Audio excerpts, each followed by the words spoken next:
Welcome to our channel. Today we how to connect Float to Monday.com for staffing views, full guide step by step clearly. To connect Float to Monday.com for staffing views, start by logging into your Float account. Once logged in, navigate to the integrations menu. Look for the option to connect to Monday.com. Click on the Monday.com integration to begin the setup process. You will be prompted to authenticate your Monday.com account. Enter your Monday.com credentials to establish the connection. After successful authentication, select the board you want to sync with. Make sure the board contains relevant staffing information. Next, you'll need to map the fields between Float and Monday.com. Choose the Float fields that correspond to the Monday.com columns.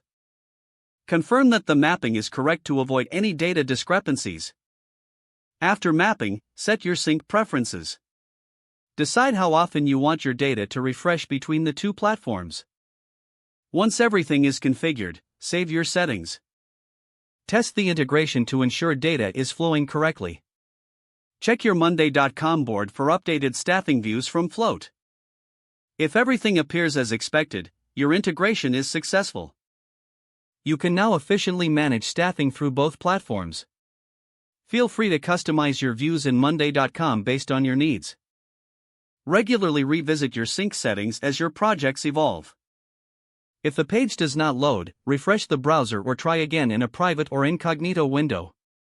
Make sure you are using the correct email address, then retype it carefully to avoid small typos.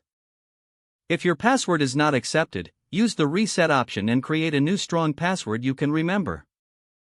Check your spam folder for verification or security emails, then complete any requested confirmation steps.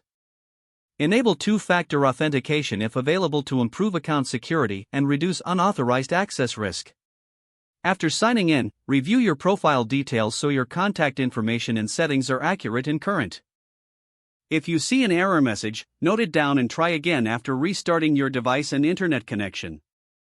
Log out when you finish, especially on shared devices, to keep your account and payment information secure. Don't forget to like this video and subscribe to our channel for more step-by-step tech guides.